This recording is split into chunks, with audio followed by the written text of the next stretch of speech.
Picture this. Every evening, like clockwork, you clock out of work only to clock into your second job, life. It's not happening for you, it's happening to you. You cook, clean, take care of the kids. By the time 10 p.m. rolls around, you're completely wiped out. You crash. And guess what? There's no time left for you. And tomorrow, when you wake up, you've got to do it all again. Then comes the weekend, and instead of a break, it's a whirlwind of errands, chauffeuring the kids to activities, squeezing in some quality time with your partner, and somehow you're supposed to recharge in between all of that chaos. But let's be real. Where's the time for you? Where's the space for your dreams, your passions, and your energy? If this sounds like your life, stick with me. In this video, I'll share practical tips to help you reclaim your evenings and weekends so you can start living a life that feels fulfilling, not just busy.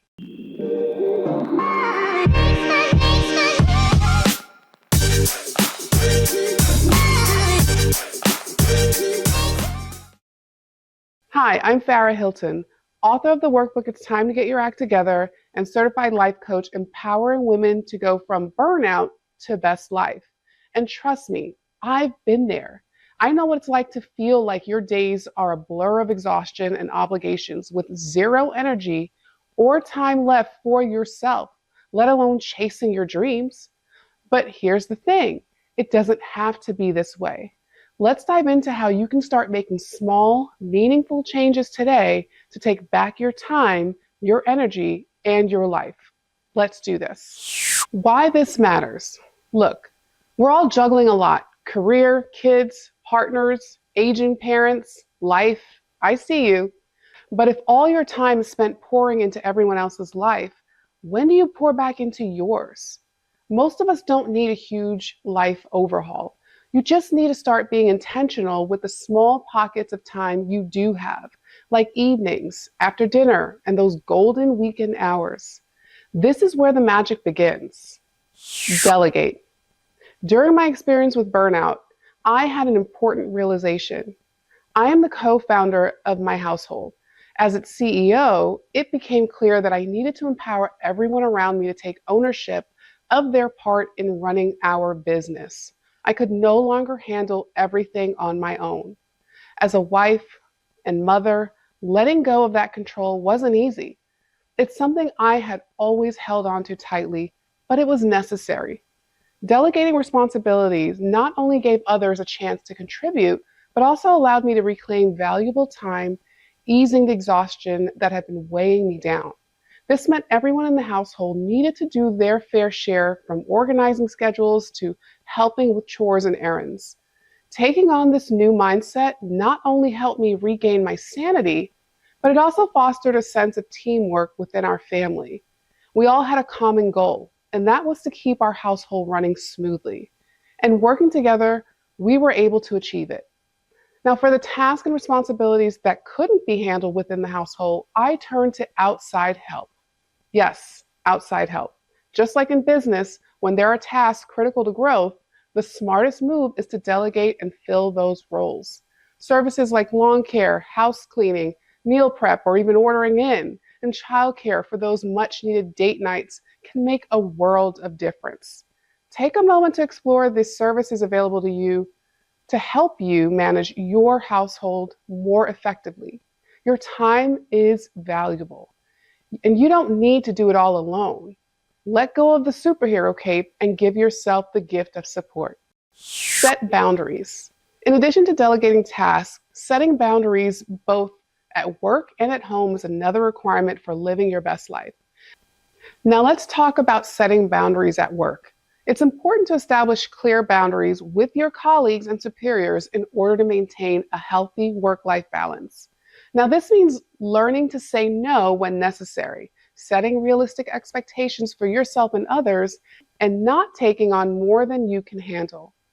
The three key areas to focus on are emails, taking breaks, and establishing clear working hours.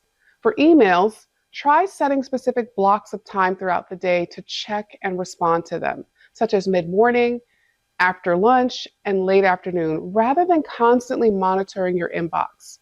This helps you stay focused on other tasks without interruptions.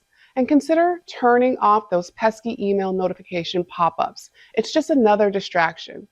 Now, when it comes to breaks, schedule time in both the morning and afternoon to step away from work. Whether it's taking a short walk, stretching, or grabbing coffee, avoid eating lunch at your desk. Instead, take the opportunity to recharge by eating in a different space or even outside. And finally, establish firm boundaries for your working hours.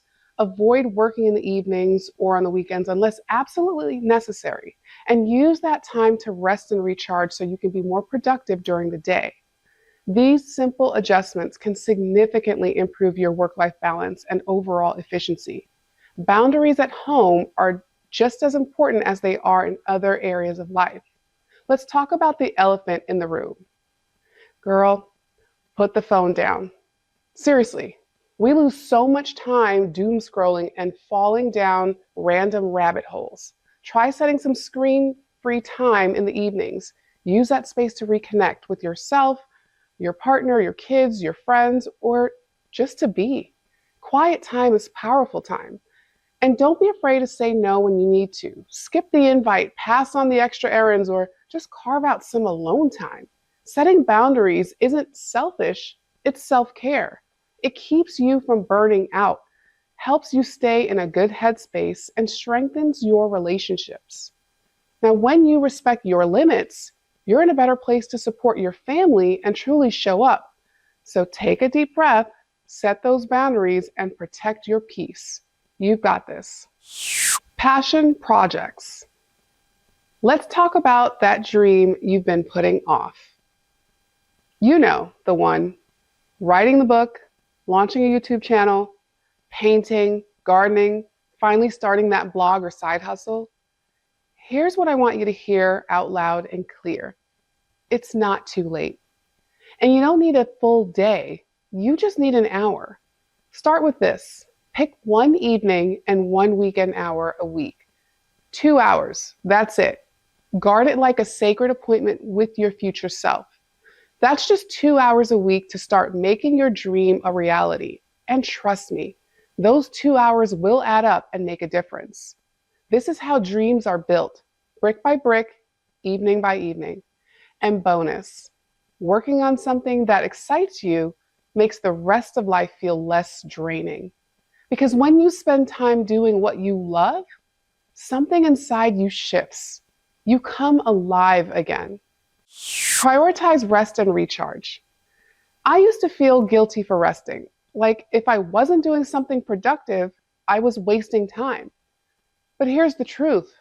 Rest is productive. Your body needs it. Your brain needs it. Your soul definitely needs it. So here's your permission slip. Instead of filling every moment of your evening and weekends with tasks, allow yourself time to recharge. Set aside a specific time each evening to unwind, whether that's through meditation, reading, journaling, or simply enjoying a moment of stillness. On weekends, carve out opportunities to sleep in, take leisure walks, or treat yourself to something that rejuvenates your spirit. Rest isn't a luxury, it's a vital ingredient to living your best life. By honoring your needs for rest and balance, you'll approach your goals in clarity, strength, and renewed determination. Try something new each week. One of the quickest ways to feel like you're living again, not just surviving, is to break your routine. Life is full of opportunities for growth, discovery, and joy when you step out of your comfort zone and try something new. Each week, make it a goal to explore and create new memories that enrich your life. Now, it doesn't have to be huge. Maybe you try a new recipe, explore a part of your city that you've never been to, try a new restaurant, pick up a book in a genre you rarely read, watch a documentary that inspires you, try a new podcast or workout, take a different route on your evening walk. And on weekends, give yourself the time to connect with loved ones or pursue a fresh experience. Maybe try calling a friend or family member that you haven't spoken to in a while. Explore a new hiking trail or take a class to learn a new skill, or simply enjoy a different kind of leisure activity. When you shake things up, you wake something up inside of you. By dedicating time each week to trying something new, you'll not only create wonderful memories, but also cultivate a spirit of curiosity and adventure that makes life truly fulfilling. You remember that life isn't just checklists and tasks, it's meant to be experienced. Your life is happening now. Listen, your evenings and weekends aren't leftovers. They're the main course, a gift waiting for you to unwrap. Start small and take action. Choose one idea from today's video to focus on this week. Remember what we talked about. Remember we talked that you can start delegating tasks to enlighten your load, establishing clear boundaries for balance, dedicating time to a passion project, prioritizing rest and recharge your energy, and embracing the challenge of trying something new. Small steps can lead to meaningful change, so give it a try. Remember, you're not too old, you're not too late, you're just getting started. If this video spoke to you, hit that like button, subscribe, and tell me in the comments what's one way you're going to reclaim your evenings or weekends this week. Let's live our best lives, starting now. And I'll see you in the next video. Cheers.